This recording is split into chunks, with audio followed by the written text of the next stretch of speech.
let's turn to the fun side for a second, now that we've worked hard on the business. The fun side is, how do we add a little spice to the rest of our life? Salsa. You got that right. That's one of my secret spices. So how do we? You know, the sad part is, as very high-achieving women, this room is full of high-achieving women. We've made some serious sacrifice to be here, right? I mean, we've given up so much along the way to accomplish our goals. A lot of things that we would love to do with our life, we kind of keep putting on hold, don't we? Because not only are the demands of running a business high, but look at all of our other roles and responsibilities. We have caregiving for elderly parents. We have being parents, being spouses. All of these different roles. We give, and we give, and we give some more, don't we? Yeah. And at the end of the day, sometimes, do you ask yourself, who am I anymore? You know, who, if I give all this, if I give to my employees, and I give to my family, and I give to my community, and what's left? And so one of the things that makes a challenge with that is we have very little energy or time, and many times as small business owners we don't make maybe what we made in the big corporate world, so we may even have less money to work with, right? Yes. So it makes it difficult to achieve the great things on the big bucket list, because how often do we get a chance to mark one of those big bucket list items off? How often do we get to go see the pyramids in Egypt? You know? But what do? Do we just kind of frown about it and say, I can't do anything about it, I'm just in my little life and I'm getting smaller and smaller in my smaller little life? Well, we can make that choice, or we can look for ways. That Jamie says, oh, I know Jamie, she's always adding spice in her life. And that's the whole point, is we have to always add spice in our life. Every single day. The quality of our life, at the end of the day, at the end of our life, is the sum of the cumulative decisions that we've made, those little micro decisions, every single day.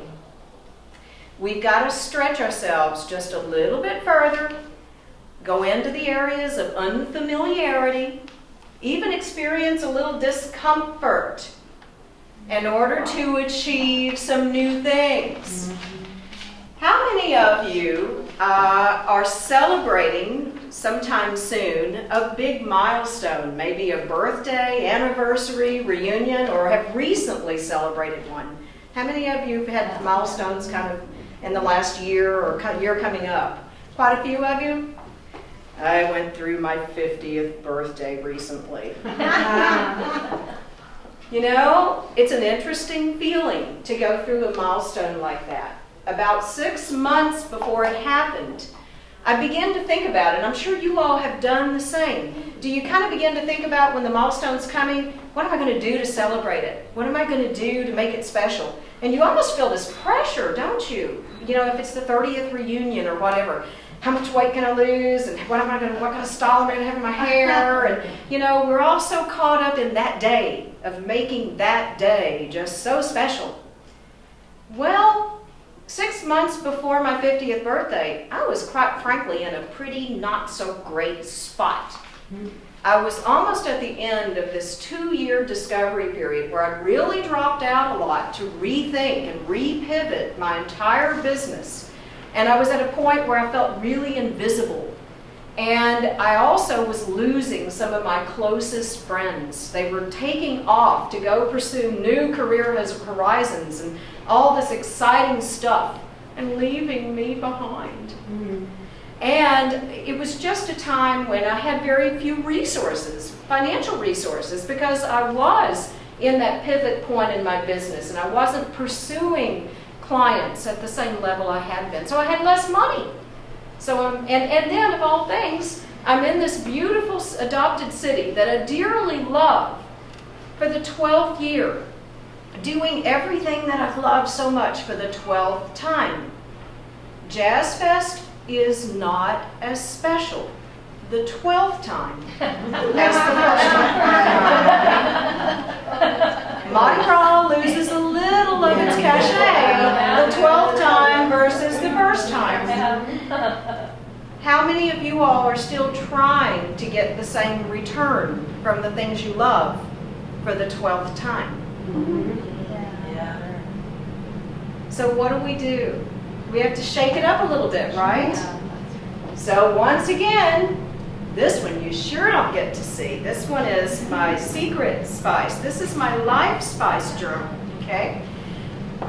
I look around at everything that I could possibly want to do. I think I may have to spend a night in this beautiful place. What do you think? Yeah. It's going to go in here a little later, okay? Every single thing in my life that just inspires me, I jot it down. So 6 months before my 50th birthday, I said, okay, let me go through the secret little journal and see if I can come up with 50 things that I'm going to do before my 50th birthday. And I came up with my 50 by 50 list, and no, you can't see.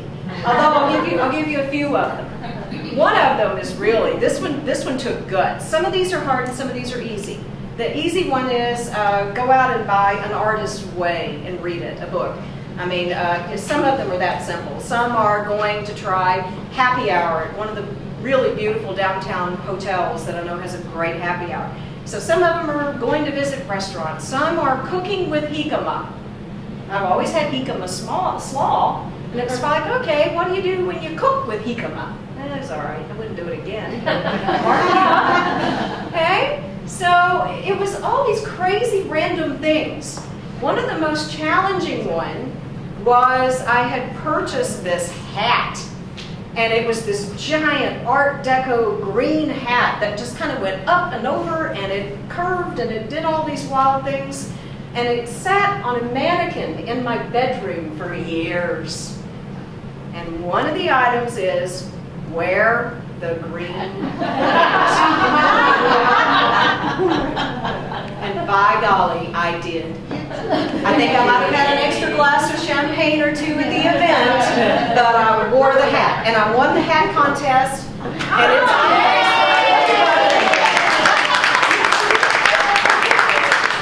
So what's the moral of this?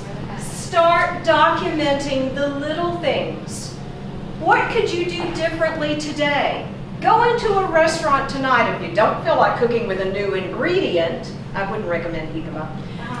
Go into a restaurant tonight and order, well, tonight's the 1st of the month, right? So order the first thing on the menu, blindly, whatever it is.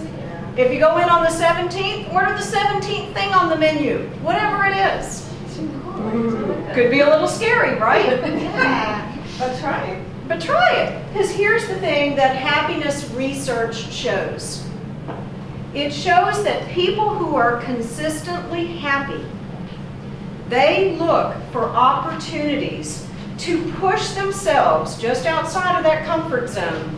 They experience temporary, regular discomfort in order to push themselves into something. And if they succeed, they have a satisfaction that is far superior to anything that we experience on a regular routine day.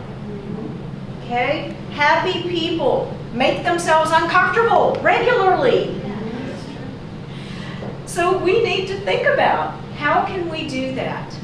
So what I want you to do is I want you to go out today, and yes, you can get your binder to start capturing your business spice, but I also want you to get this binder and start capturing those personal secret spicers that can start to add many, many great moments to your life. And I thank you.